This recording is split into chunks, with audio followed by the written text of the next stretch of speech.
Bem, meus queridos amigos, estou aqui com o pastor Charles, do Colégio Adventista de Bragança Paulista. Boa tarde, pastor, tudo bem? Boa tarde, Anderson, tudo jóia, e você? Tudo ótimo, graças a Deus. Pastor, conte-nos um pouco sobre você.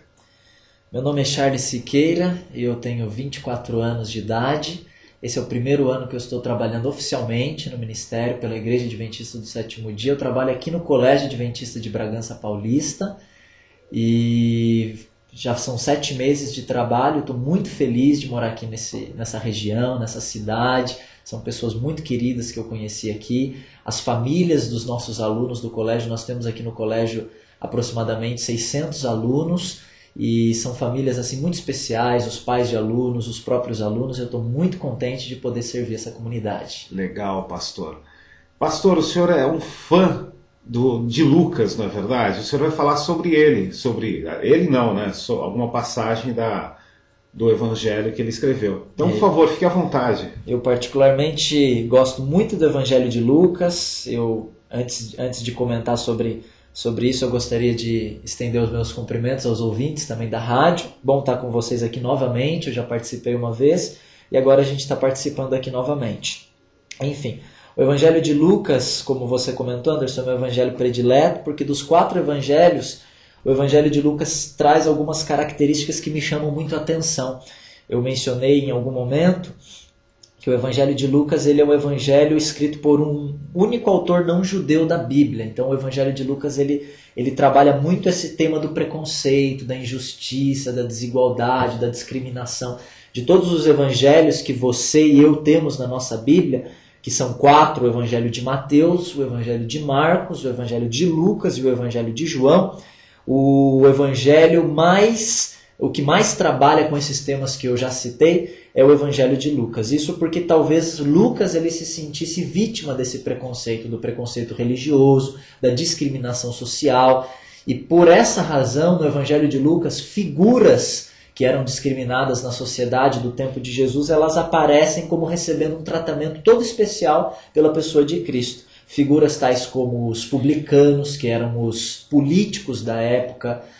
Você vê também as prostitutas, os adúlteros, os ladrões, os leprosos, você vê os cegos, os surdos, todas essas pessoas que em uma classe ou outra faziam parte dessa parcela da sociedade marginalizada, elas aparecem no Evangelho de Lucas com uma posição especial, sendo tratadas por Jesus numa posição especial.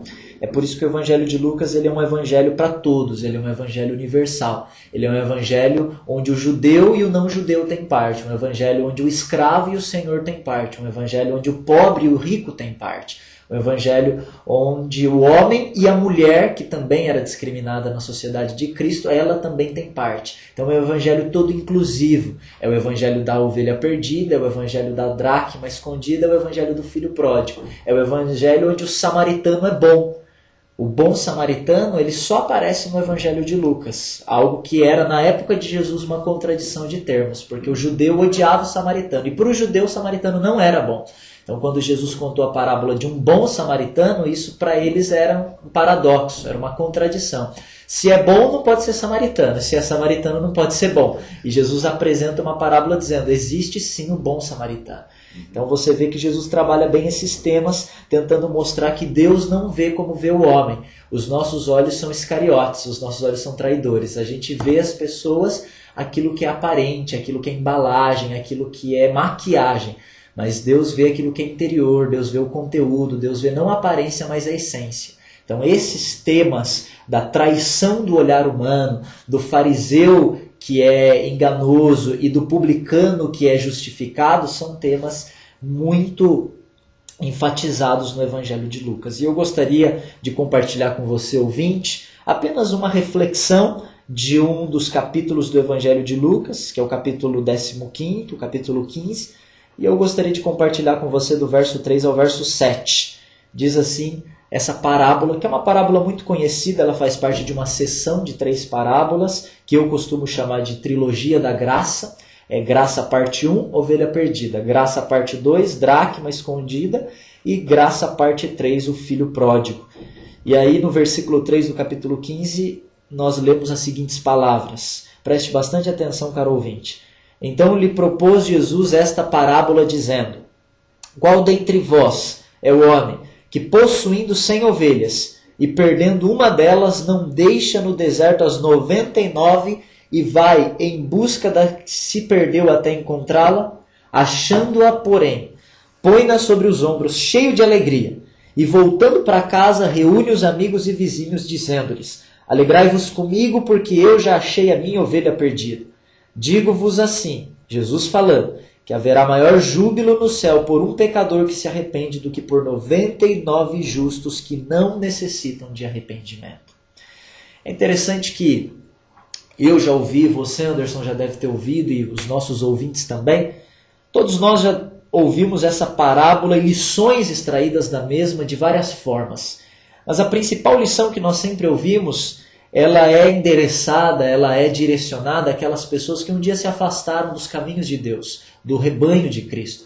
Aquela pessoa que um dia frequentou uma igreja, aquela pessoa que um dia confessou a sua fé em Jesus Cristo e por algum momento, por alguma razão da vida, ela se afastou dos caminhos de Deus e ela precisa voltar. Muitas vezes nós usamos essa parábola para endereçando-a a esse grupo de pessoas. Só que eu tenho uma visão um pouco diferente dessa parábola. Eu entendo essa parábola dessa maneira também, mas eu entendo que nós podemos ver outras lições nessa parábola também. Aliás, uma das lições que eu gostaria de ressaltar para os nossos ouvintes nessa manhã, para que você guarde no seu coração e para que você leve no seu dia, na sua tarde, na sua noite, durante toda a sua semana, é a lição que aparece no versículo 6, quando diz que o pastor volta trazendo a ovelha para sua casa e ele reúne os amigos e os vizinhos e todos festejam o retorno da ovelha. Isso acontece porque quando nós estudamos um pouco a cultura de Jesus, nós descobrimos que nenhum pastor, na época de Jesus, ele podia ter mais do que 15 ovelhas.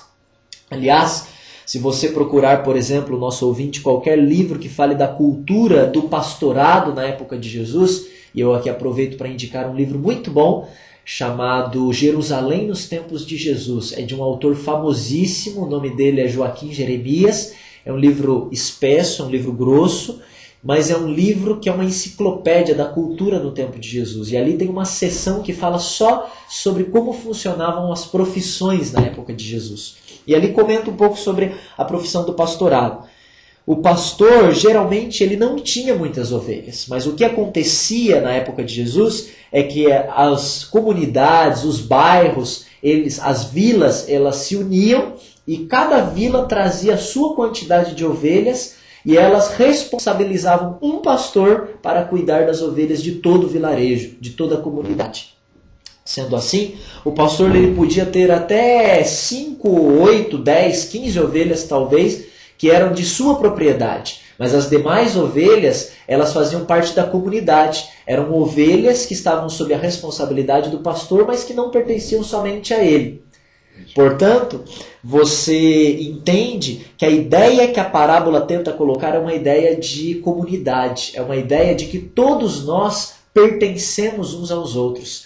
Portanto, quando o bom pastor ele resgata a ovelha que estava perdida e ele volta e toda a comunidade ou todo o vilarejo se alegra, a ideia é de que eles se alegraram porque a ovelha também era deles. Eles não estavam alegres porque a ovelha era do pastor somente, mas eles estavam alegres porque eles tinham uma parcela daquela ovelha que era deles também. Sendo assim, o que Jesus tenta ressaltar aqui é que quando uma pessoa volta para o corpo de Cristo, quando uma pessoa volta para o caminho dos princípios do reino de Deus, nós devemos nos alegrar porque aquela pessoa pertence a nós. Aquela pessoa, ela pertence à espécie humana e nós devemos nos compadecer uns dos outros. É recorrente na Bíblia o tema de que nós devemos nos alegrar com as alegrias do outro e nos entristecer com as tristezas do outro. Por quê? Porque nós somos o corpo de Cristo. Não importa qual parte você, caro ouvinte, seja do corpo de Cristo. Não importa se você é cabelo, não importa se você é a boca, não importa se é o nariz, se é o rosto, se é o olho, se é a orelha, enfim. Todos nós somos corpo de Cristo. Se alguém está em sofrimento, nós devemos sofrer com essa pessoa. Se alguém está em vitória, em realização, em alegria, nós devemos nos alegrar com essa pessoa. Quando nós voltamos às páginas, por exemplo, do livro de Gênesis, o livro dos começos da Bíblia, nós vemos que o primeiro homicídio ele traz também esse tema.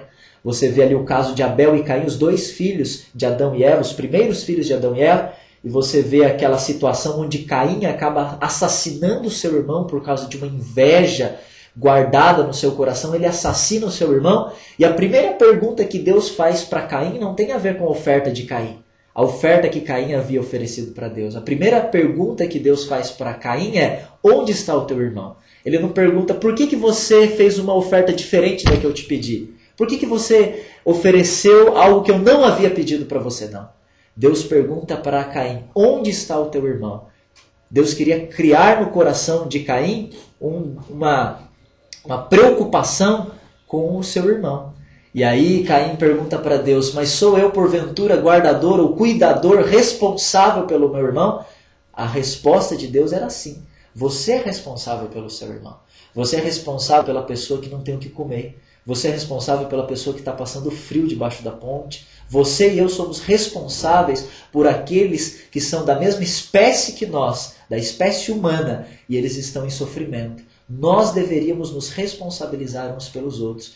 Eu entendo, Anderson, que se nós tivéssemos um pouco mais dessa compaixão, desse senso de pertencimento a um só corpo, a uma só espécie, a uma só família, o mundo ele teria menos miséria, o mundo teria menos fome, o mundo teria menos frio, o mundo seria um lugar mais de maior refúgio, de maior fortaleza. Eu tive um professor meu, caro ouvinte, ele trabalhou muitos anos como pastor no Canadá.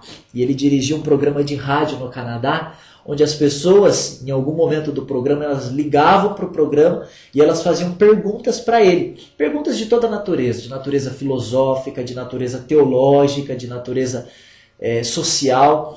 E ele contou para nós, alunos, uma vez, que certo rapaz uma vez ligou para o programa e perguntou: pastor, se Deus é um Deus de misericórdia, um Deus de bondade, por que existem tantas pessoas em miséria no mundo em que nós vivemos? Por que existem tantas pessoas que não têm o que comer no mundo em que nós vivemos? E o meu professor ele deu uma resposta que jamais eu me esqueci. Ele respondeu aquele jovem com a sua pergunta na rádio, dizendo que o mundo tinha estoque suficiente para alimentar todas as pessoas, mas o mundo não tinha estoque suficiente para conseguir comportar o tamanho da ganância do ser humano. A realidade é, caro ouvinte, que o mundo ele tem alimento para todas as pessoas, mas o mundo não consegue suportar o tamanho da ganância de um planeta onde poucos têm muito e onde muitos têm pouco. A lição que eu gostaria de deixar para você nessa tarde, caro ouvinte, é para que você e eu possamos nos desprender um pouco mais das coisas e nos apegar um pouco mais às pessoas. A parábola da ovelha perdida não tem a ver apenas com aquela que retorna, mas tem que ver com a alegria, com a compaixão daqueles que já estão no aprisco por aqueles que estão distantes. Minha oração, nessa tarde na rádio, é para que você e eu que estamos participando, eu falando e você ouvindo, possamos nos tornar um pouco mais dessa comunidade. Amar as pessoas, se compadecer delas, dividir o que nós temos, porque assim nós faremos do nosso mundo, da nossa comunidade, um lugar melhor. Deus abençoe você. Aqui fica o meu abraço para aqueles que estão assistindo e meu abraço para você também, Anderson. Muito obrigado, pastor Charles. Valeu mesmo. Semana que vem, se o senhor puder, esteja conosco novamente. Meu querido ouvinte, vamos continuando agora a nossa programação com mais uma música muito legal.